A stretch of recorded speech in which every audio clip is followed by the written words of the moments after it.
मुझसे कुछ नहीं कहा। मैं स्वयं ही आपसे कह रही हूँ कि मुझे भेजकर आप स्वर्ग की चिंता से मुक्त हो जाइए। पुत्री जयंती, कह दिया ना नहीं। हम तुम्हें शत्रु के पास जाने की अनुमति कदापि नहीं देंगे। देवगुरु, देवगुरु, क्या आप मेरी दुविधा को समझ पा रहे हैं? दुविधा? कैसी दुविधा? मेरी अंतरात्मा मुझे दैत्य गुरु के पास जाने के लिए कह रही है, किंतु पिताश्री इसके विरुद्ध हैं। आप ही बताइए देवगुरु, मुझे क्या करना उचित होगा? पुत्री, प्रत्येक आत्मा में शिवांश होता है, अतः आत्मा का निर्देश स्वीकार करना ही उचित होता है। मैं भविष्य दृष्टा तो नहीं, किंतु इतना निश्चित कह सकता हूं कि शिव इच्छा से तुम्हारा संबंध दैत्य गुरु शुक्राचार्य के साथ ही होगा। इसके अधिक मैं कुछ नहीं कह सकता।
शुक्राचार्य ने हमारे आदेश का सम्मान करते हुए धूम्रतप आरंभ कर दिया।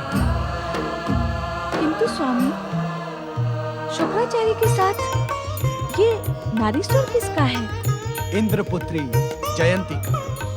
जयंती का? हाँ देवी, देवराज पुत्री अपनी अंतरात्मा के स्वर का सम्मान एवं निर्देश पाकर शुक्राचार्य के पास पहुंच गई। स्वामी, इस आश्चर्यजनक घटना का परिणाम क्या होगा? अब तो परिणाम जयंती के लिए मंगलकारी ही है। अर्थात? जयंती दैत्य गुरु का धूम्रतप खंडित कर देवताओं के कल्याण का उद्देश्य लेकर ही शुक्राचार्य के पास गई। तप खंडन? किंतु यहाँ तो सामूहिक तपस्या के स्वर स्पष्ट सुनाई पड़ रहे हैं स्वामी। हाँ देवी, धूम्रतप को समर्पित शुक्राचार्य की एकनिष्ठ तपस्या को देख जयंती ने शुक्राचार्य के साथ जीवन भर निर्वाह करने का निश्चय किया है। नारायण नारायण। अर्थात अब देव दानव के मध्य संघर्ष की भावना समाप्त होकर नवीन संबंधों का प्रारंभ होगा। ये तो बहुत ही शुभ समाचार है भोलेनाथ। मुझे क्षमा करना, जिज्ञासा के वश मैं कुछ। नारद, तुम अपनी जिज्ञासा को लेकर सदैव क्षम्य ही हो। इस समय तुमने कैलाश आकर उचित ही किया। हमें तुम्हारे आगमन की ही प्रतीक्षा थी। भोलेनाथ, अपनी त्रुटि पर आपकी कृपा पाकर नारद धन्य हुआ। जय शिव शंकर। जय जय शिव शंकर। तो क्या प्रभु मेरा कथन सत्य था? देव दानों के मध्य इस नए संबंध से क्या संघर्ष की भावना समाप्त हो जाएगी? यह भविष्य का प्रश्न है नारद। इसका उत्तर भी भविष्य ही देगा। परंतु इस समय तुम्हारी जिज्ञासा शांत करने के लिए हम इतना ही कह सकते हैं कि देवराज कुलनंदिनी जयंती एवं दैत्य गुरु शुक्राचार्य के संबंध का परिणाम दूरगामी एवं प्रभावी होगा। तो क्या प्रभु? अवश्य नारद।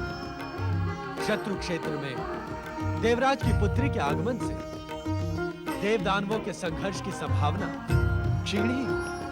जय जय शिव शंकर। जय जय शिव शंकर।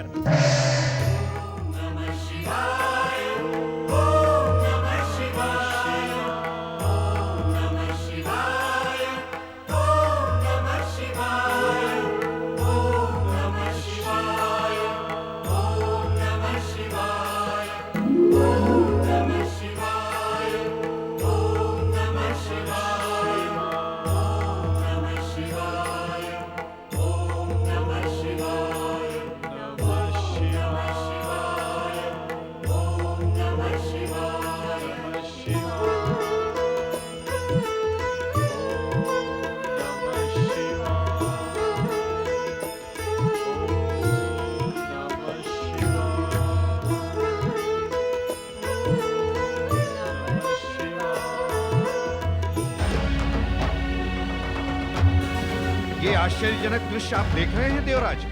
अपमानजनक परिस्थिति को स्वीकार करके ही हमने देवपुत्री जयंती को शुक्राचार्य का तप खंडित करने के लिए भेजा था, किंतु क्या देव गुरु बृहस्पति के समक्ष ये अपमानजनक स्थिति स्पष्ट नहीं थी? देव गुरु बृहस्पति, हाँ। मुझे तो अब इनकी देव निष्ठा के प्रति संदेह होने लगा है। किंतु परंतु की अब कोई आवश्यकता नहीं है अग्निदेव।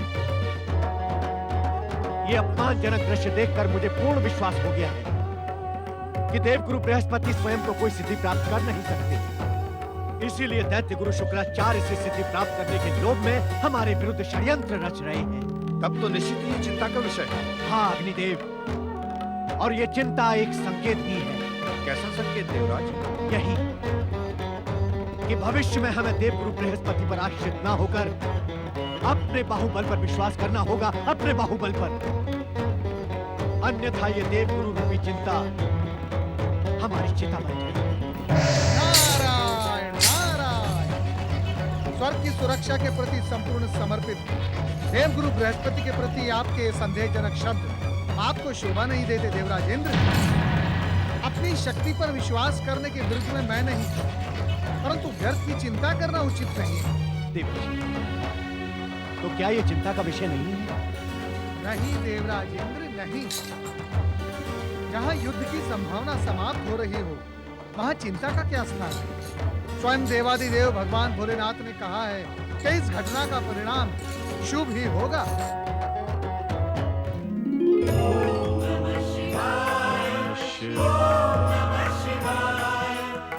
विद्रुपासुर, दैत्य गुरु शुक्राचार्य का ध्रुव तप्त समाप्त होने का नाम ही नहीं ले रहा। पिछले कितने वर्षों से हम पाताल में उनकी प्रतीक्षा कर रहे हैं। अब और अधिक संयम हम नहीं रख सकते। नहीं नहीं असुरराज, क्या आप दैत्य गुरु शुक्राचार्य का आदेश भूल गए हैं?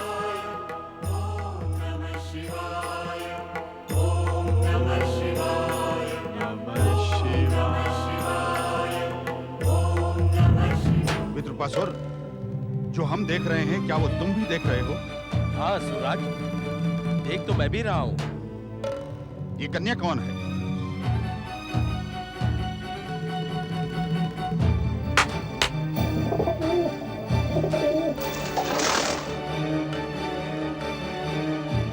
वृक्तासुर, अपने मूल रूप में हमारे समक्ष उपस्थित हो।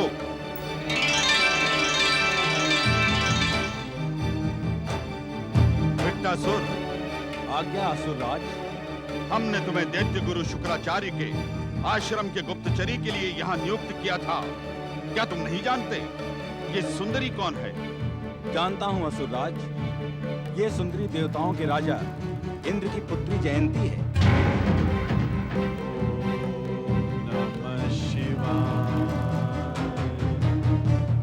इंद्र पुत्री जयंती, उसका यहाँ क्या काम?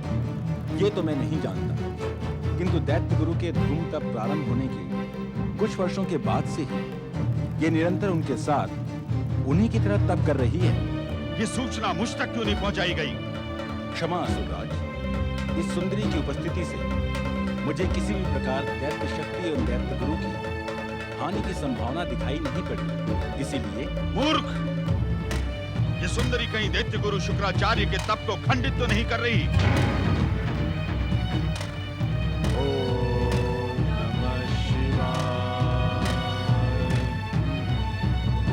यही कारण है कि दैत्य गुरु शुक्राचार्य का तप इतने समय से पूर्ण नहीं हो पा रहा। मैं अभी इस सुंदरी को इसके दुस्साहस का दंड देता हूँ। उसके पश्चात तुम मेरे क्रोध के भागी बनोगे। संदेश न भिजवा कर तुमने असुर जाति को इतनी प्रतीक्षा करवाई विकटासुर। खैर ये असुरराज, इस सुंदरी की हत्या से पूर्व एक बार उचित अनुचित का विचार अवश्य कर ले। हत्या में कैसा विचार? स्मरण करें असुरराज, एक बार दैत्य गुरु शुक्राचार्य ने कहा था, ये आश्रम एक ऐसा क्षेत्र है जहाँ शिव कृपा से कोई जीव मृत्यु को प्राप्त नहीं होता। हाँ असुरराज, और ये सुंदरी तो वैसे भी शिव का अखंड तप दैत्य गुरु के साथ ही कर रही है। तप खंडित करने वाली अनेक सुंदरियों को मैंने देखा है, वो स्वयं बैठकर तप नहीं करती हैं असुरराज। संभवतः तुम ठीक कह रहे हो विकटासुर, किंतु ध्यान रहे भविष्य में घटने वाली हर घटना की सूचना मुझ तक पहुंचती रहे। जो आज्ञा असुरराज।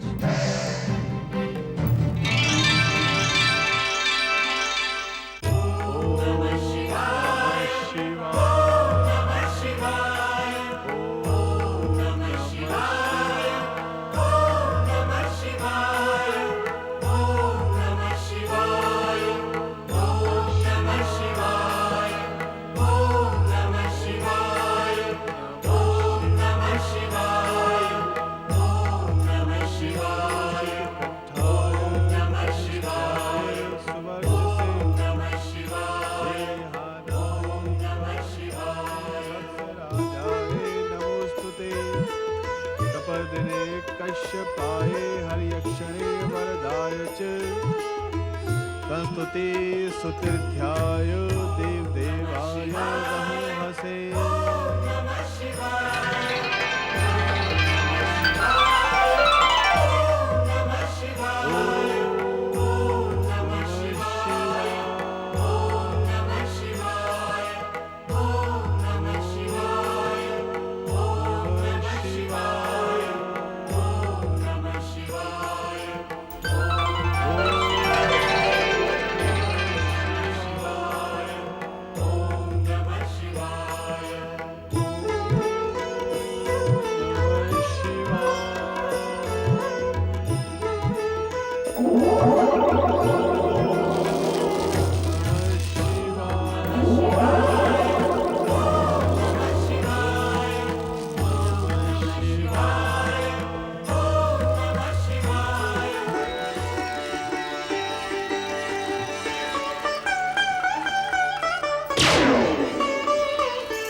भोलेनाथ, भोलेनाथ, प्रणाम प्रभु।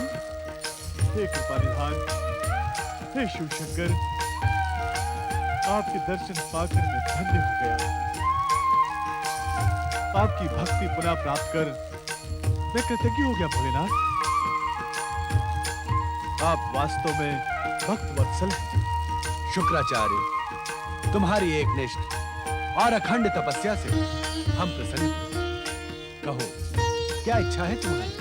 भोलेनाथ, आपके अलौकिक स्वरूप के दर्शन के साथ ही मेरी सारी इच्छाएं समाप्त हो गई। भोलेनाथ, अब आप मुझे अपनी अमिट भक्ति प्रदान कीजिए। तुम्हारे तर्क संगत उत्तर से हम प्रसन्न हुए शुक्राचार्य। मृत संजीवनी विद्या के सिद्धि के अतिरिक्त हम तुम्हें प्रजेश, धनेश एवं अवध्य का वरदान देने के साथ ही अपनी अमिट भक्ति प्रदान करते हैं। तुम दैत्य गुरु के रूप में अमर कीर्तिवान बनोगे। भोलेनाथ, दया के सागर, कृपा निधान, तुम्हारा कल्याण।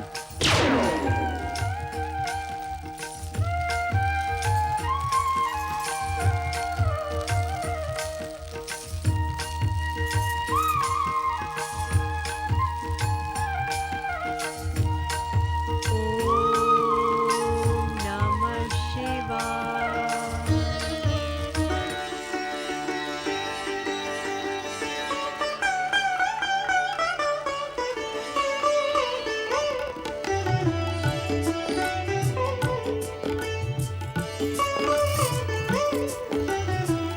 वरदानी हट निश्चय भृगुनंदन, आपका एक निश्चित अब देखकर मैं आपके चरणों में समर्पित हो चुकी हूँ। मुझे आपके चरणों की दासी बनने का सौभाग्य प्रदान कीजिए। सुमुख, तुम्हारी समर्पण भावना से मैं प्रसन्न हूं। वैसी क्षण अग्नि के सम्मुख तुम्हें अपनी धर्मपत्नी स्वीकार करता हूं। हे शिव शंकर, आपको परोक्ष साक्षी मानकर अग्नि के सम्मुख मैं इंद्र की पुत्री जयंती को अपनी धर्मपत्नी स्वीकार करता हूं। हे शिव शंकर, दैत्य गुरु शुक्राचार्य को मैं इंद्र पुत्री जयंती अपने मन, वचन और कर्म से अपने पति के रूप में स्वीकार करती हूँ।